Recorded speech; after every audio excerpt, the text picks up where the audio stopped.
14 Tage nach einem Zeckenbiss kommt eine zuvor gesunde 66-jährige Frau mit Fieber, Schüttelfrost, Kopfschmerz und Atemnot ins Krankenhaus. Trotz sofortiger Behandlung mit Antibiotika verschlechtert sich ihr Zustand rapide. Sie verliert das Bewusstsein, entwickelt epileptische Anfälle und muss auf der Intensivstation künstlich beatmet werden. Mit Hilfe eines charakteristischen Blutausstrichs erfolgt schließlich die korrekte Diagnose. Die durch Zecken übertragene Infektionskrankheit Namens Humana monocytäre Ehrlichiose, deren Erreger Ehrlichia schaffensis resistent gegen herkömmliche Antibiotika ist. Ich bin Christian, Facharzt für Innere Medizin und Rheumatologie und lade dich ein, jetzt hier mehr zu erfahren über die durch Zecken übertragene Infektionskrankheit monocytäre Ehrlichiose.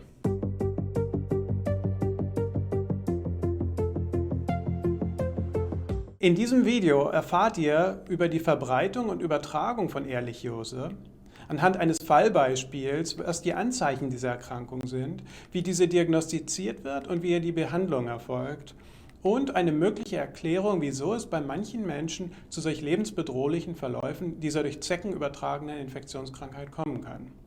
Wenn euch das Thema im Detail interessiert, wir haben diesen Fall vor einigen Jahren veröffentlicht, einen Link dazu findet ihr in der Beschreibung.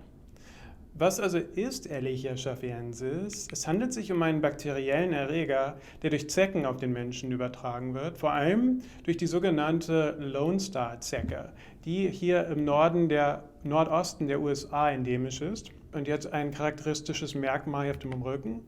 Und das ähnelt der Flagge von Texas, daher auch der Name Lone Star Zecke. Diese Krankheit ist auf dem Vormarsch, wie ihr hier sehen könnt, in den jährlichen Diagnosen. Sie wurde erst 1986 überhaupt beim Menschen erkannt. Seit 1998 ist sie in den USA für die CDC meldepflichtig und seitdem zeigt sich eine jährliche Zunahme von Fällen dieser Erkrankung. Normalerweise verläuft diese Erkrankung ähnlich einem grippalen Infekt, also mit Fieber, Kopfschmerz, Übelkeit, Gliederschmerz, der nach ein paar Tagen normalerweise abklingt.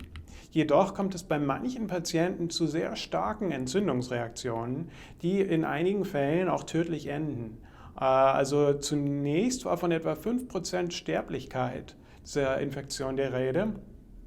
Es ist wahrscheinlich weniger als 5%, einfach dadurch, dass viele leichte Fälle gar nicht erkannt werden und einfach von alleine besser werden. Aber doch bei manchen, gerade älteren Patienten, kann diese Erkrankung eine enorm starke Entzündungsreaktion auslösen. Und inzwischen verbreitet sich dieser Erreger weltweit, sodass es auch Fallberichte schon in Taiwan oder Serbien gibt, wo diese Zecke oder diese Infektion aufgetreten ist. Und der Grund dafür ist natürlich der Klimawandel. Auf der linken Seite seht ihr den Jahresverlauf dieser Infektionen. Diese Zecken und der Erreger mögen die warme Jahreszeit. Das heißt, mit zunehmenden warmen Monaten verbreitet sich die Zecke, verbreitet sich der Erreger und dadurch bekommen auch immer mehr Menschen Ehrlichiose. Kommen wir zurück zu unserer Patientin, unserer 66-jährigen Frau mit Fieber, Schüttelfrost, Kopfschmerz und Atemnot nach diesem Zeckenbiss, die dann so schwer krank wurde.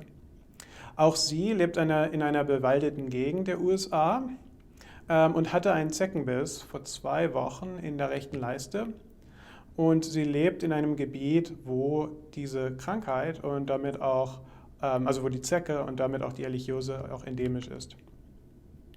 Ihre Untersuchung zu Beginn des Krankenhausaufenthalts zeigt einfach generell, dass sie sehr krank erscheint. Also jemand, der wirklich akut im Augenblick krank ist, normalerweise guter Gesundheit. Ihre Augen sind entzündet, mit Bindehautentzündungen hier abgebildet. Es zeigen sich feuchte Rasselgeräusche bei der Auskultation, also bei dem Abhorchen ihrer Lunge. Sie hat auch diese undeutliche Sprache mit Wortfindungsschwierigkeiten und einen recht charakteristischen Hautausschlag im Bereich des Halses, allerdings keinen Ausschlag im Bereich, wo der Zeckenbiss stattfand. Zu ihren Laboruntersuchungen es zeigt sich eine deutliche Verminderung des Natriumspiegels im Blut, was sehr charakteristisch für eine Infektion mit Ehrlichia ist. Ich bin mir nicht sicher, wie der Mechanismus genau abläuft, aber es kommt sehr oft vor, dass der Natriumspiegel bei dieser Infektion absinkt. Also der Salzgehalt im Blut ist normalerweise sehr stark reguliert. Wenn dieser Salzgehalt zu stark schwankt, also steigt oder fällt, ändert sich dieser Druck. Also freies Wasser strömt in die Zellen hinein und sie können anschwellen oder sie können sich stark zusammenziehen. Das ist vor allem ein Problem natürlich im Gehirn. Und das könnte mit einem Grund dafür sein, dass diese Patientin diese Wortfindungsschwierigkeiten hat und auch generell verwirrter erscheint. In ihrem Blutbild zeigt sich eine deutliche Verringerung der weißen Blutkörperchen. Das sind Immunzellen. Und ja, bei schweren Infektionen können zwei Sachen auftauchen. Also typischerweise sind die weißen Blutkörperchen vermehrt, eben um diese Infektion abzuwehren. Aber in vielen gerade schweren Infektionen können sie auch erniedrigt sein. Also entweder weil der Erreger die Blutzellen direkt befällt oder sie in anderen Bereiche des Körpers sich befinden oder auch, weil es zu einer Produktionsstörung kommen kann. Also das ist gerade eine Erniedrigung bei sehr schweren Infektionen nicht unüblich.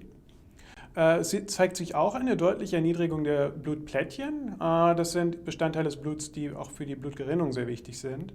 Ja, ihr seht normal bis 150.000 pro Mikroliter, in Ihrem Fall 37.000 pro Mikroliter. Also das ist auch ein Anzeichen, dass mit Ihrem Blutgerinnungssystem möglicherweise etwas nicht stimmt.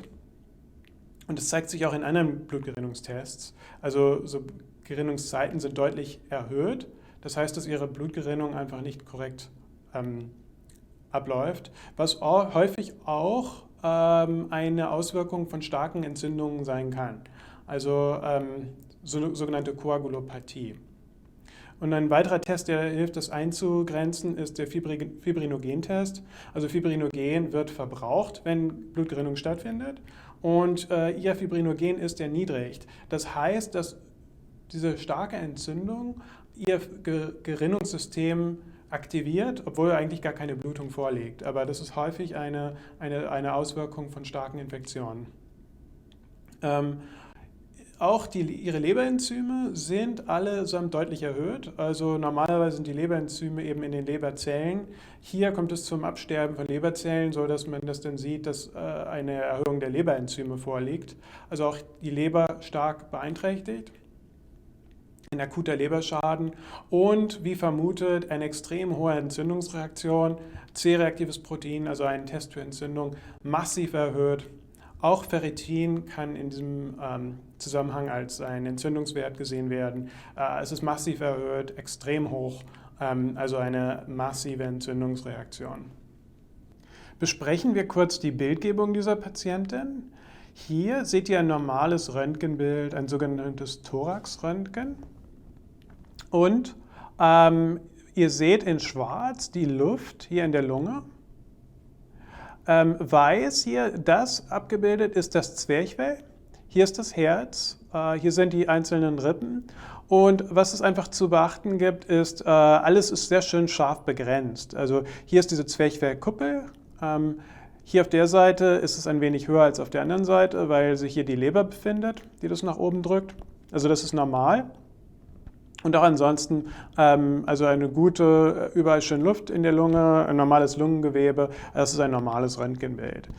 Hier seht ihr jetzt das Röntgenbild der Patientin und da ist natürlich viel mehr Weiß.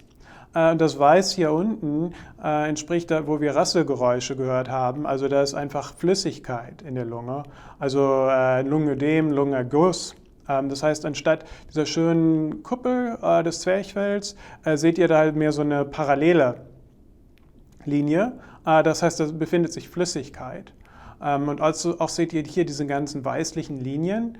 Das sind Blutgefäße, die stärker mit Flüssigkeit, also Blut gefüllt sind, beziehungsweise wo sich dann auch Flüssigkeit im Gewebe der Lunge befindet, was natürlich auch Auswirkungen darauf hat, dass diese Patientin eben so kurzatmig ist.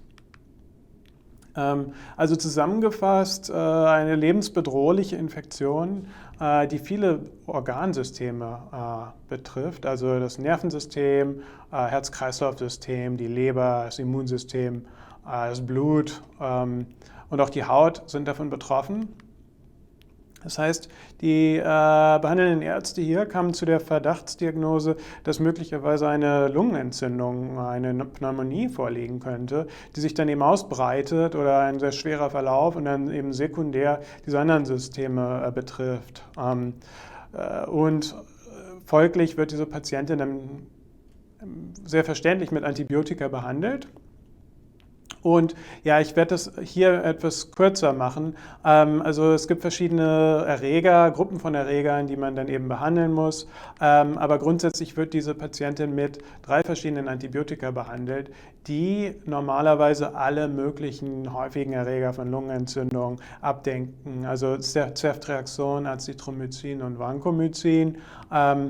Allerdings, trotz dieser ganzen Antibiotikagabe, wie besprochen, wird diese Patientin zunehmend krank, mehr und mehr Atemlosigkeit, Bewusstsein trübt sich mehr ein und schließlich entwickelt sie epileptische Anfälle. So dass jetzt weitere Maßnahmen ergriffen werden. Infektiologie wird hinzugerufen und ein Blutausstrich durchgeführt, wie besprochen. Und hier seht ihr eine ihrer Immunzellen, sogenannten Monozyten. Das ist eine Art von Fresszelle im Blut. Und diese kleinen Partikel hier über, wo diese Pfeile sind, das ist der Erreger. Also das Besondere an diesem Erreger ist, dass er wirklich innerhalb der Blutzellen, innerhalb der Immunzellen sich ausbreitet.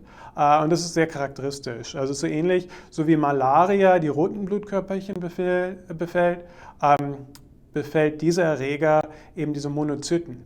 Daher auch der Name monozytäre Ehrlichiose.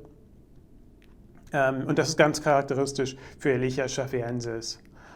Und unglücklicherweise für diesen Erreger weder das Ceftriaxon noch das Vancomycin noch Azithromycin sind wirksam. Also wie kommt es, dass dieser Erreger so unheimlich resistent ist? Also keines dieser Antibiotika wirkt und auch die Fresszellen, die eigentlich dazu dienen, diesen Erreger zu neutralisieren, nicht nur neutralisieren sie nicht, nein, er verbreitet sich sogar noch drin. Wie erschafft Ehrlichia schafiensis das? Hier seht ihr ein normales Bakterium abgebildet, zum Beispiel schematische Abbildung von einem Kolibakterium.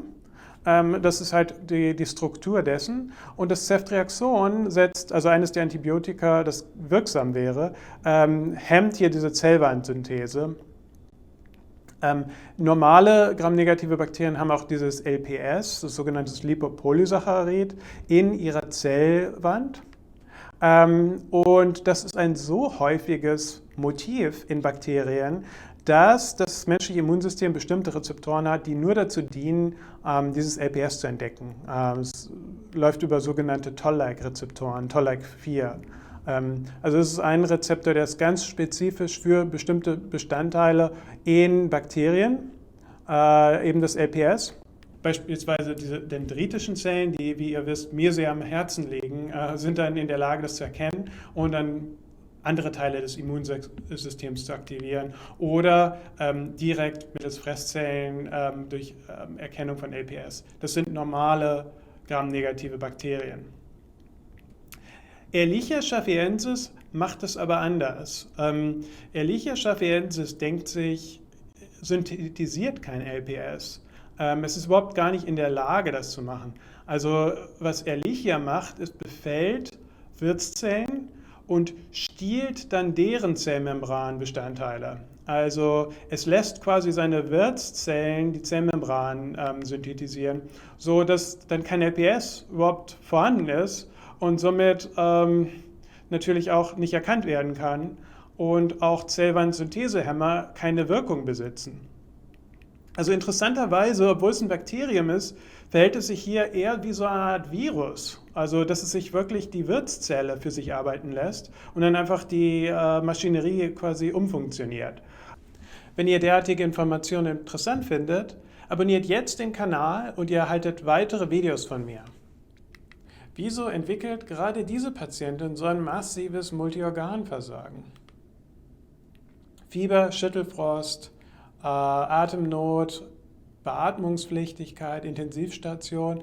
Wenn man sich das anschaut, es hat wieder eine gewisse Ähnlichkeit auch mit dem Coronavirus und der resultierenden Krankheit Covid-19. Und das kommt vermutlich daher, das Ehrlichia schafiensis ist normalerweise natürlich in bewaldeten Gegenden und ist in erster Linie ein Bakterium, was auf Wild spezialisiert ist. Vor allem einen gewissen Hirsch, den sogenannten Weißwedelhirsch, kenne ich mich jetzt nicht so sehr gut mit aus, aber offenbar ist das der Hauptwirt davon. Also das heißt, normalerweise zirkuliert dieses Bakterium nicht in menschlichen Immunzellen, sondern eben in den Immunzellen von diesem Hirsch. Und das Bakterium will ja eigentlich gar nicht so eine Immunantwort auslösen. Also eigentlich will das Bakterium ja möglichst unerkannt bleiben, sich in diesen Immunzellen schön vermehren, bis dann wieder eine nächste Zecke kommt, dann diese Zecke infizieren, sodass sich das Bakterium dann weiter ausbreiten kann. Beim Menschen ist das aber nicht so. Das menschliche Immunsystem ist natürlich anders als das Hirschimmunsystem. Also dass es dann eben doch erkannt wird und dann nicht nur erkannt wird, sondern gerade auch bei älteren Menschen eben zu dieser massiven Entzündungsreaktion kommt. Und hier sieht man auch die Sterblichkeit nach Altersgruppen, also junge Menschen okay, aber ältere Menschen, gerade ab 70, deutlich höhere Sterblichkeit. Auch wieder ein Merkmal ähnlich wie beim Coronavirus.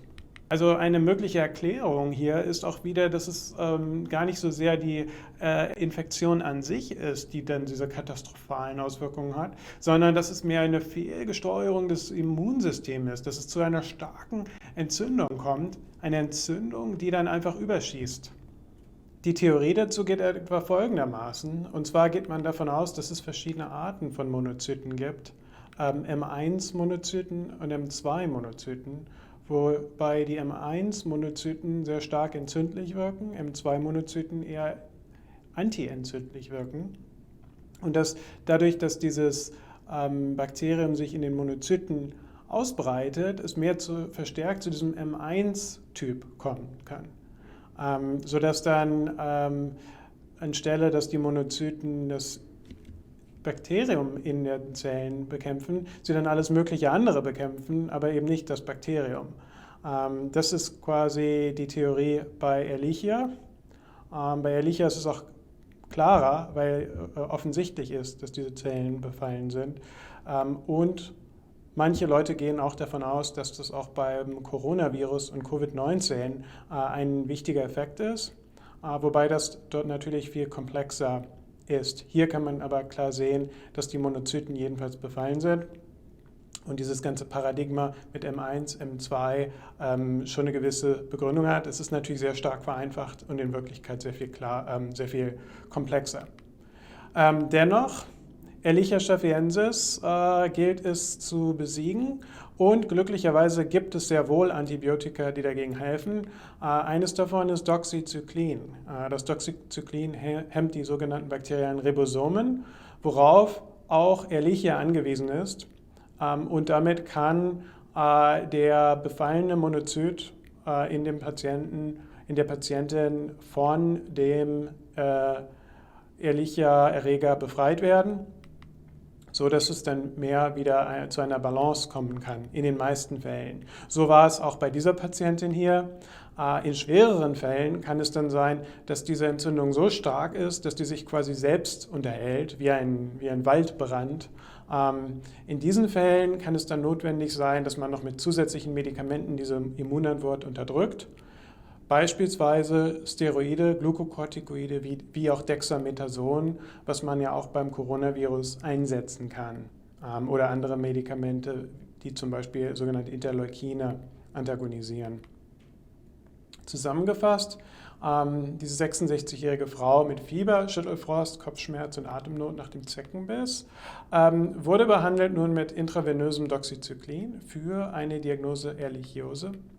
Alle anderen Antibiotika konnten gestoppt werden und innerhalb weniger Tage war die Patientin in der Lage, aus der Intensivstation wieder transferiert zu werden, war dann auch bald aus dem Krankenhaus und nach 10 Tagen Doxycyclin geheilt. Arbeitet inzwischen wieder als Universitätsprofessorin und hat glücklicherweise keine Langzeitschäden von dieser doch sehr dramatischen Episode zurückbehalten. Für den Fall, dass ihr mehr über solche Themen lernen wollt, schaut doch auch mal meine Folge zum Thema Coronavirus sowie zur Behandlung des Coronavirus mittels Dexamethason.